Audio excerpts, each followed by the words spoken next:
Hola, ¿qué tal? Un placer saludarlos. La presentación de ahora es Introducción al procesamiento de imágenes con Python, del amado su servidor, Carlos Bustillo. ¿Qué mejor manera de presentar este tipo de tópico que mediante una historia? Así que pónganse cómodos, que les contaré una historia. Arrancamos esta historia con Eras una vez. 3 personajes, documentación Carlos y el agente.py. Carlos, que es un pibe de barrio que le gustan las cosas simples, dar definiciones en criollo, sin tantos términos complejos y rebuscados. Por otro lado tenemos a la documentación, que se sabe los términos puntuales de cada función de cada librería. Y sobre todo, le gusta explicar los términos al pie de la letra. Y por último, pero no menos importante, tenemos al agente.py, que es el producto de un proyecto de Carlos. Nos adentramos en la historia. Carlos vive en la capital del vino, Mendoza, Argentina, la cual presenta una matriz productiva que ronda alrededor del 60% de la producción del vino al país. Aunque no me lo crean, hay una gran cantidad y variedad de varietales de uva, y para alguien que no es de la región, que es el caso de Carlos, que viene de un pequeño país llamado Honduras en Centroamérica, era, y aún lo es, difícil reconocer cada tipo de uva a simple vista. Se puede clasificar las uvas, como dirían los expertos, a partir de distintos parámetros físico-químicos, ya sea cantidad de fenoles, pH, color y otras variantes más. En una ocasión, Carlos se pregunta cómo podría clasificarlas a través del procesamiento de imágenes, ya que él contaba con una cierta experiencia y un desarrollo en el mismo tema. Y a raíz de esa idea surge esta historia. En un principio, Carlos acude a la documentación y le hace un par de preguntas, para más que todo dejar claros los conceptos. Arranca preguntando, che, ¿qué es la visión por computadora? A lo cual la documentación le responde, consiste en la extracción automatizada de información de las imágenes. A Carlos que le gustan las cuestiones simples, él lo asimila como, estás diciendo que viene a ser esa imitación del sentido de la vista del ser humano, que es, el ser humano mira un objeto, lo capta a través del sentido de la vista, pasa a su cerebro y procesa lo que está viendo. Y a partir de ahí define qué es lo que está viendo. Otra cuestión importante es, ¿por dónde comienzo con el procesamiento de imágenes? ¿Qué aspectos y etapas debo considerar? Esas eran preguntas que se cuestionaba Carlos y por eso acudía a la documentación. Y esos detalles se van a narrar ahora en la historia. Y la última pregunta fue, ¿por qué Python? ¿Por qué elegir Python? Y la respuesta es por su sintaxis y por la gran documentación que presenta. Tras una serie de lecturas e investigaciones, Carlos lleva esa idea a un proyecto. Propone un modelo de juguete, en el cual se plantea analizar 3 tipos de uva. La idea es crear un agente. Sería un programa en Python, ya sea un programa en la computadora o lo que se está planteando, pero por este caso fue el agente.py, en el cual se le proporciona un input, una imagen de un tipo de uva, y este, a través de su base de conocimiento, pueda inferir qué tipo de clase de uva es. Una cosa muy importante, que tanto como la documentación recomienda, cuando arrancan este tópico es definir el modelo. ¿Qué aspectos debo considerar en el modelo? Se debe considerar el tipo de agente, la propiedad del entorno y el famoso REAS, que hace referencia a las siglas rendimiento, entorno, actuadores y sensores. Esto nos va a ayudar a definir qué es lo que va a hacer el agente.py, o sea, cómo lo vamos a modelar. Entonces, en primera instancia, todo lo que pueden leer ahí es, en resumidas cuentas, es que ese agente, nosotros le proporcionemos una imagen y éste sea capaz a través de su base de conocimiento o ese entrenamiento con el cual nosotros le proporcionamos al agente.py, nos puede decir a qué clase de UA pertenece esa imagen. Por otro lado, las propiedades del entorno. Hace referencia a que en la imagen vamos a tener las características necesarias para poder clasificar ese tipo de UA. O sea, vamos a contar con la información justa. Vamos a definir también que ese tipo de imagen va a ser indistinto a qué imagen le pasé antes o después a la gente. O sea, si esa imagen se la pasamos a la gente, esto nos va a decir, esta imagen que me pasaste pertenece a este tipo de UA. También asimilamos que esa imagen viene a ser una matriz, o sea, viene a ser una especie de matriz, o 3 sería con 3 canales, haciendo referencia al RGB de los colores rojo, verde y azul, en los cuales en cada celda que se presenta en esa matriz contiene 3 intensidades de esos colores. Y en este caso solo vamos a hacer uso de un solo agente. Por otro lado tenemos el rendimiento.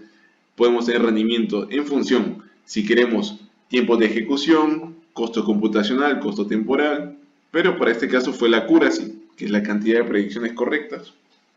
Por otro lado se tenía el entorno, que es el contexto plasmado en la imagen.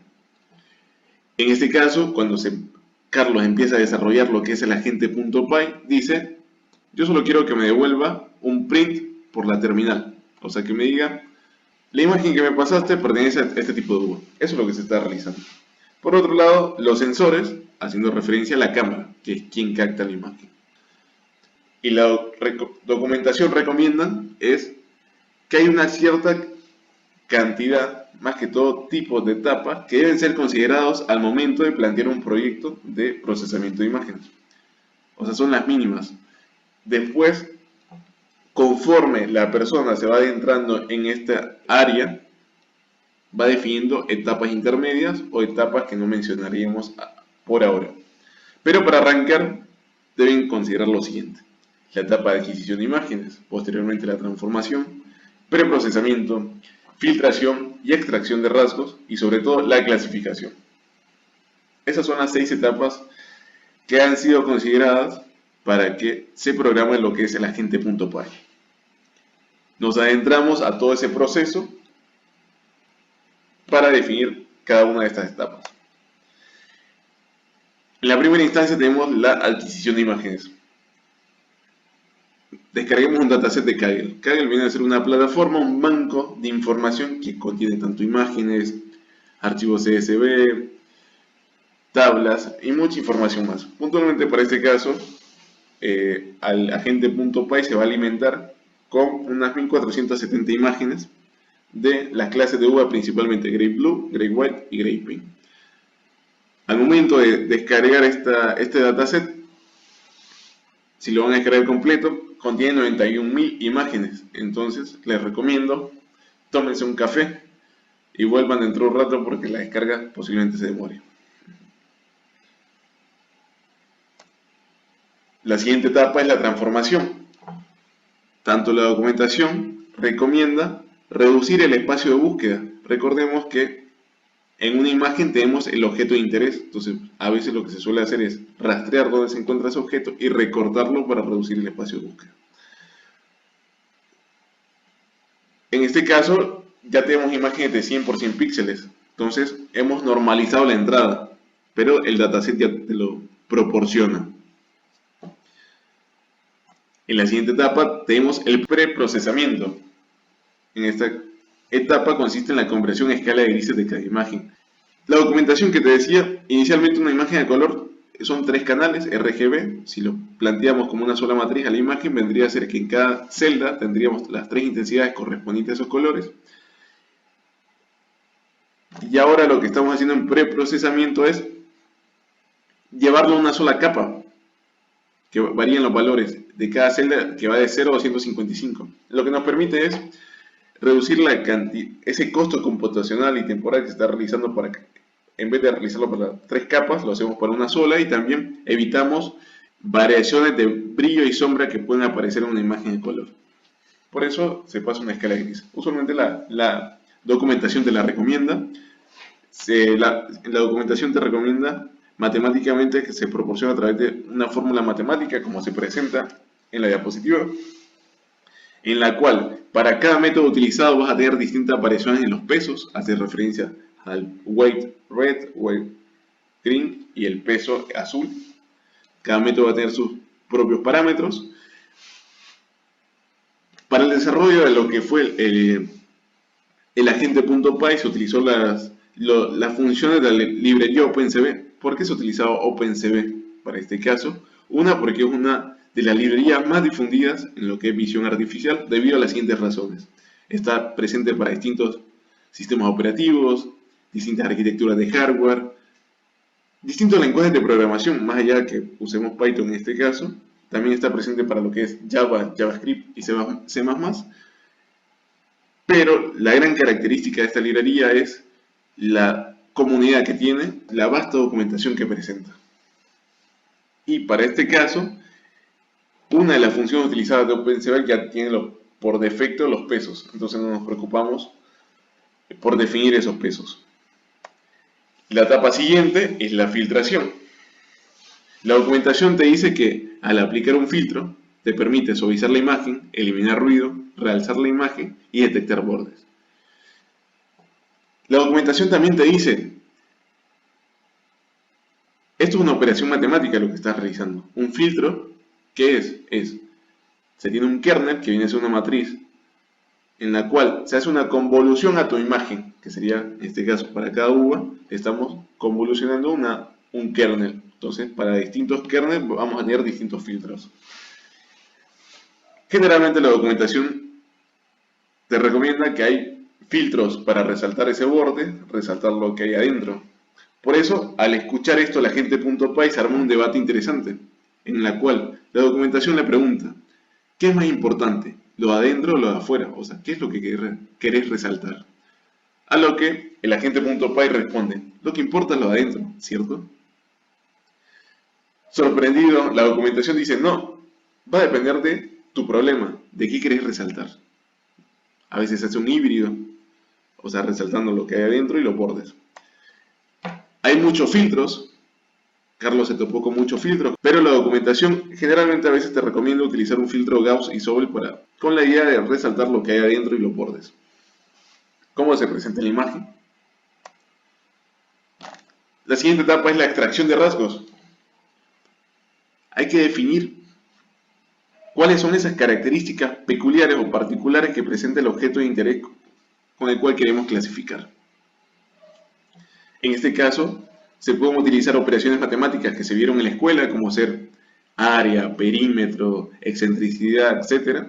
O también se pueden utilizar métodos propios en las imágenes, por ejemplo, ser los momentos invariantes, a lo cual la documentación se refiere a un momento invariante, a aquel que no varía en función de la escala, rotación y otros factores más. Puntualmente, cuando arranquen, posiblemente se encuentren que gran parte de los proyectos se definen en función de los momentos de Who. Nosotros al utilizar la librería OpenCV, esta función lo que te hace es que si nosotros le aplicamos una imagen, lo que nos está devolviendo son 7 números en una lista, en lo cual cada uno de los valores representa el momento de inercia, una covarianza, ciertos parámetros matemáticos y físicos asociados a cada uno de los elementos presentes. Usualmente se proporciona el 1 y 2.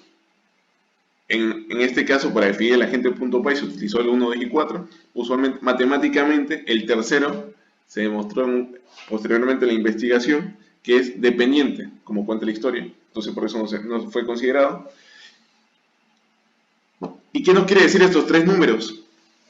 Que ahora, con estos 3 números que encontramos, o sea, estos 3 momentos de Who, estamos definiendo una imagen. O sea, partamos del principio. Teníamos una imagen a color, en las cuales teníamos 3 capas asociadas a los colores RGB. Posteriormente, aplicamos un preprocesamiento, pasamos a una sola capa, donde cada celda presentaba valores de 0 a 155. Y ahora, esa misma imagen la pasamos a 3 números. ¿Y qué nos permite tener 3 números asociados a una imagen? Nos permite definirlas en el espacio, donde cada uno de los ejes hace referencia a los momentos de Who. Acá se analizaron 1470 imágenes, los datos fueron balanceados, eso es importante, porque si no va a haber una mayor proporción de una clase respecto a la otra. Tampoco piensen que al agregarle millones de imágenes va a ser mejor la clasificación. No, eso se llama overfitting, o sea, sobrecargamos la cantidad de información que presenta la base de datos. Tampoco le vamos a pasar 5 imágenes a la gente.py porque no va a tener la información necesaria para inferir conocimiento. Eso se llama underfitting. Como aparece en la pregunta de ¿eso es bueno o malo? Lo que estamos viendo en el gráfico. Vamos a definir que el método ha sido realizado correctamente cuando las clases están lo más separadas posibles entre sí, porque al momento de que las clases, o esos parietales de uva, estén lo más cercanas entre sí, o exista un solapamiento, es ahí donde se producen los errores y disminuye tu accuracy. En este caso se obtuvo un buen rendimiento planteando y utilizando esos parámetros y características, haciendo referencia a los momentos de Q. Y por última instancia, a priori les muestro otros resultados que se encontraron en el camino. Por ejemplo, se puede utilizar Haralick, que es otro momento invariante. A veces se suele utilizar cuando tenemos muchas dimensiones, se utiliza la desviación estándar y media aritmética para poder representarlo en el plano. También se puede usar lo mismo para el momento de Q. El histograma de gradientes orientados. Toda esta información va a estar presente en la presentación y la pueden descargar y pueden ver en mayor detalle estos gráficos. A grandes rasgos se lo está mostrando ahora para que sean capaces de interpretarlos después. Y como les mencionaba, la última etapa es la clasificación. En este caso se utilizó, ustedes pueden utilizar ese algoritmo que les satisfaga todo lo que definieron en el modelo. En este caso, Carlos definió lo que fue el K-means, obtuvo una accuracy de 78%, pero al evaluar un algoritmo de KNN, que es el de vecinos más cercanos, obtuvo un buen accuracy, que fue un 96%. Para los que no conozcan, el algoritmo KNN es esa nube de puntos que vimos donde graficamos los momentos de Q. Esa es nuestra base de conocimiento. Entonces, cuando la gente PI le pasa una imagen, esta la convierte en 3 puntos, haciendo referencia a los 3 momentos de Q, lo define en el espacio y mira su cercanía respecto a sus vecinos. En función a la distancia de ese punto respecto a sus vecinos, define a qué clase pertenece. Eso es lo que encontraríamos en la documentación. Pero a Carlos, que le gusta hablar en criollo, hace referencia a la analogía de que este algoritmo se puede explicar con esta frase: dime con quién andas y te diré quién eres. A eso hace referencia. Si esa imagen que ingresaste está muy cercana respecto a otra clase, bueno, va a pertenecer a esa clase. Y ahora la famosa implementación, como les había mencionado. Este fue el funcionamiento del agente.py a lo que llegó Carlos, en la cual se puede utilizar Python 2.7 y Python versiones más nuevas como Python 3 para ejecutarlo. Se ejecuta por consola o por el IDE que más les guste. En primera instancia se carga toda esa base de conocimientos, se le ingresa la imagen que se quería evaluar, como se había definido en el modelo, se analiza esas distancias que se plantearon y evalúa cuáles fueron los vecinos más cercanos. Y efectivamente, como aparece para la foto 0, esto es un Great Blue. En otra instancia también ocurre lo mismo para un Great White. Entonces, efectivamente, si se define bien un modelo, se define bien los objetivos, se puede llegar a una buena conclusión y se puede llegar a desarrollar un buen agente, que fue lo que planteamos. Entonces, a través de esta historia se logró contar cómo definir un agente, cómo definir ese modelo, qué etapas debo considerar cuando estoy iniciando en lo que es el procesamiento de imágenes, y posteriormente el ejemplo para lograr definir la agente.py. Recuerden que si quieren ver el código en detalle de cómo funciona, eso está alojado en GitHub, lo pueden ver en detalle, en el cual están integradas todas las etapas que han sido mencionadas.